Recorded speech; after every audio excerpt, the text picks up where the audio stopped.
Assalamualaikum warahmatullahi wabarakatuh. Kami dari kelompok 7, saya Frijal Mulidina ingin menjelaskan sistem manajemen keuangan untuk terkait tugas besar algoritma pemrograman. Di nomor 1 ada import date time, yaitu untuk mendapatkan tanggal dan waktu sekarang digunakan saat mencatat transaksi.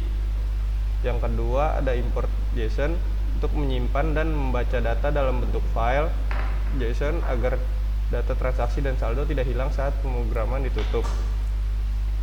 Import OS untuk mengecek atau mengelola file di dalam komputer, seperti mengecek apakah file data keuangan JSON sudah atau belum. Yang kelima ada class. Class adalah template atau cetakan untuk membuat objek dalam pemrograman. Kenapa pakai class? Yang pertama, rapi dan terorganisir. Yang kedua, mudah digunakan berulang. Yang ketiga, relasikan dunia nyata ke kode. Yang keenam ada def. Def adalah singkatan dari define. Artinya, dengan def kita membuat atau mendefinisikan fungsi di dalam program. Yang kedua ada init. Init adalah fungsi khusus di dalam kelas Python yang disebut sebagai konstruktor, yaitu fungsi yang otomatis digunakan saat objek dari kelas tersebut. Apa yang dilakukan init di program ini?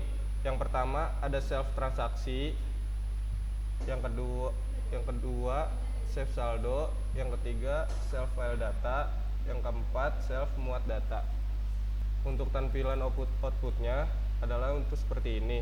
Ketika dihapus, dia akan tidak muncul. Def catat transaksi terdiri dari self, jenis, jumlah, keterangan. Untuk nomor 24 itu ada tanggal. Untuk nomor 23 ada def catat transaksi yang terdiri dari self, jenis, jumlah, keterangan. Untuk nomor 24 itu ada tanggal, yaitu tanggal otomatis yang terdiri dari tanggal, bulan, tahun. Untuk nomor 25 yaitu ada transaksi yang terisi tanggal, jenis, jumlah, keterangan. Untuk nomor 32 yaitu self transaksi, event atau transaksi, untuk membuat list kosong untuk menyimpan semua transaksi. if jenis pemasukan itu self saldo tambah sama dengan jumlah, yaitu kita dimasukin data, masukkan pilihan 1, jumlah pemasukan 3 juta, masukkan keterangan apa? Gaji. Oh. Terserah lu sih sebenarnya. Untuk nomor 34 yaitu if jenis, yaitu isinya pemasukan, self saldo plus jumlah. Kita masukkan di sini itu untuk nomor 1, jumlah pemasukannya 3 juta, masukkan keterangan yaitu adalah gaji. Terus untuk pemasukan sebesar 3 juta itu di outputnya adalah yang berhasil dicatat. Elif pilihan nomor 2 yaitu catat pengeluaran. Di sini ada untuk nomor 176 yaitu jumlah, float, input, masukkan jumlah pengeluaran. Terus RP. Untuk 177 yaitu keterangan, input, masukkan keterangan. Untuk nomor 178 yaitu self catat transaksi, yaitu isinya pengeluaran, jumlah, keterangan. Dan untuk 180 itu print, jumlah harus berupa angka. Contohnya seperti ini, kayak yang masukkan pilihan nomor 2, terus masukkan jumlah pengeluaran 1 juta, yang ketiga masukkan keterangan yaitu adalah makan. Jadi kalau belum ada transaksi maka nanti outputnya itu belum ada transaksi yang tercatat. Tapi kalau udah ada transaksi maka nanti formatnya akan seperti ini. Terus biru-biru ini untuk ngasih jarak dan ngasih jarak atau spasi agar si formattingnya atau tulisannya itu ada jaraknya, jadi gak mepet gitu. Nah kenapa ini bisa tercatat transaksinya? Karena si nominal transaksinya ini udah diproses otomatis oleh self transaksi. Nah, misalnya kita akan muncul angka 2 juta. Kenapa dapat 2 juta? Karena self saldo yang langsung otomatis menghitung angka saldonya. Kenapa hasil dari 2 juta itu dapat dari pemasukan 3 juta yaitu untuk gaji. Nah, yang kedua pengeluaran 1 juta untuk uang makan. Nah, 3 juta dikurangin 1 juta adalah hasilnya 2 juta. Selanjutnya saya akan menjelaskan laporan keuangan di sistem manajemen keuangan. Yaitu di sini ada total pemasukan sama dengan transaksi, jumlah for transaksi, insaf transaksi, if transaksi jenis, yaitu sama dengan pemasukan. Pemasukannya itu sama dengan 3 juta dan pengeluarannya sama dengan 1 juta. Di self transaksi itu saldonya sudah tersimpan secara otomatis. Lalu kenapa di saldo akhirnya bisa 2 juta? Karena di self saldo sudah menghitung jumlahnya secara otomatis. Ya, Assalamualaikum warahmatullahi wabarakatuh. Di sini saya akan menjelaskan simpan data di sistem manajemen keuangan sederhana. Kita langsung aja. 6. Maka dia akan keluar data keuangan .json. Kenapa? Karena di sini ya sudah tersimpan import JSON. Jadi ketika kita menggunakan simpan data, jadi dia otomatis menyimpan seluruh data dari codingan ini ke JSON. Dia menyimpan seluruh data keuangannya. Nah, bisa dilihat di sini yaitu simpan data sama dengan saldo yang artinya self saldo, transaksi yang artinya self transaksi, karena sudah tersimpan semuanya di atas tadi, sudah tersimpan otomatis with open self file data as file JSON dump. Jadi seluruh transaksi sebelumnya seperti kita ketik saja, kita lihat nomor 5 laporan keuangan. Nah, bisa dilihat di seluruh pemasukan, pengeluaran, dan saldo akhirnya itu kesimpan semua di data keuangan JSON ini, file JSON ini. Kenapa bisa langsung tersimpan? Tadi seperti yang saya sudah jelaskan, karena dia menggunakan JSON untuk menyimpan self saldo atau transaksi yang tadi sudah dimasukkan ke output ini. Oke, kita akan ke selanjutnya, yaitu nomor 7, itu hapus data transaksi. Di hapus data transaksi ini kita ada 3 pilihan. Yang pertama hapus transaksi tertentu, yang kedua hapus semua transaksi, dan yang ketiga kembali ke menu utama.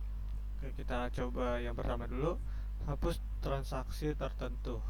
Kita dikasih pilihan ya, karena kenapa bisa dikasih pilihan?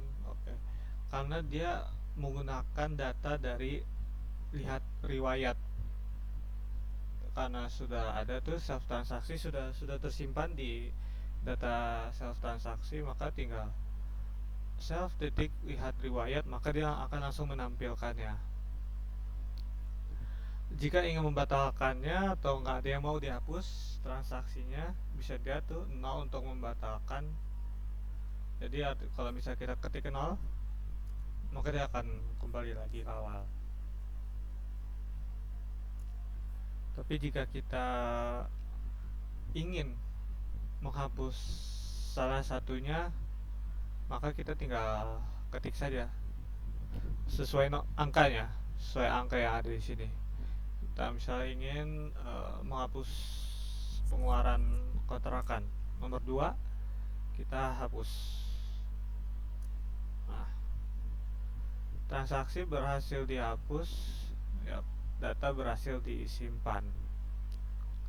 Kalau di luar dari angka yang tadi, misalnya kayak coba kita ke nomor 7 lagi, ke nomor 1 lagi, ada 1 2 3. Kalau di luar dari angka itu maka ya nomor transaksi tidak valid atau masukkan nomor yang valid. Jadi batal. Misalnya kita masuk angka 5, maka masukkan nomor transaksi yang ingin dihapus. 5, nomor transaksi tidak valid karena tidak ada angka 5. Oke, jadi kita lanjut lagi ke yang nomor 2. Hapus semua transaksi. Di sini pilihannya ada Y untuk yes and N untuk no. Di sini bisa kita lihat kalau Y dia akan menghapus semuanya, mereset semuanya dari nol. Kita bisa lihat di self transaksi jadi kosong, self saldonya jadi nol lagi, kembali ke awal. Seperti yang bisa dilihat di atas tuh. Ini kan permulaannya ya. Tapi ketika kita sudah mulai mencatat pemasukan dan pengeluarannya, dia otomatis akan ke simpan kan. Jadi karena tadi kita udah ada transaksi ya, riwayat transaksi ya, ada apa laporan keuangan ya, maka ini kita bisa hapus. Yap. Kalau kita ketik N atau no, maka dia akan kembali lagi ke awal karena si apa sih namanya, codingan ya, hanya bisa berjalan jika perintahnya Y.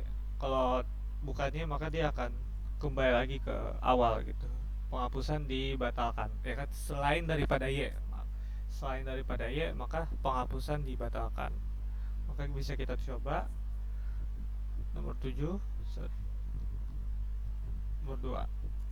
Kita akan menjalankan perintahnya. Maka semua transaksi telah dihapus dan data telah di-reset. Tadi sebelumnya ada JSON, karena sudah dihapus maka JSON-nya pun hilang gitu, otomatis. Karena semuanya sudah tersimpan terotomatis di sini. Lalu untuk yang ketiga yaitu hanya return ya, kembali ke menu utama. Itu balik lagi ke awal. Balik lagi ke pilihan 1 sampai 8. Nah, untuk nomor 8 kita bisa langsung aja nomor 8. Set. Terima kasih telah menggunakan sistem manajemen keuangan. Kenapa nomor 8 itu menampilkan JSON seperti nomor 6? Ya, bisa dilihat nomor 1, 2, 3, 4, 5, 6. Nomor 6 simpan data, buat laporan, dan saldo dan transaksi semuanya sendiri-sendiri. Nomor 8 kenapa sama dengan nomor 6? Ya karena 8 hanya keluar dari sistem manajemen keuangan. Jadi ketika kita keluar dari sistem manajemen keuangan, maka datanya akan tersimpan. Jadi formatnya atau codingannya sama seperti nomor 6. Bedanya nomor 6 walaupun kita udah simpan data, itu masih bisa lanjut menggunakan sistem manajemen keuangan ya. Tapi kalau nomor 8 kita tidak bisa lanjut manajemen keuangannya, kita langsung keluar. Bisa lihat, bisa langsung keluar. Tapi bukan hanya keluar, tapi kita juga sudah menyimpan data keuangan JSON ya. Seperti itu.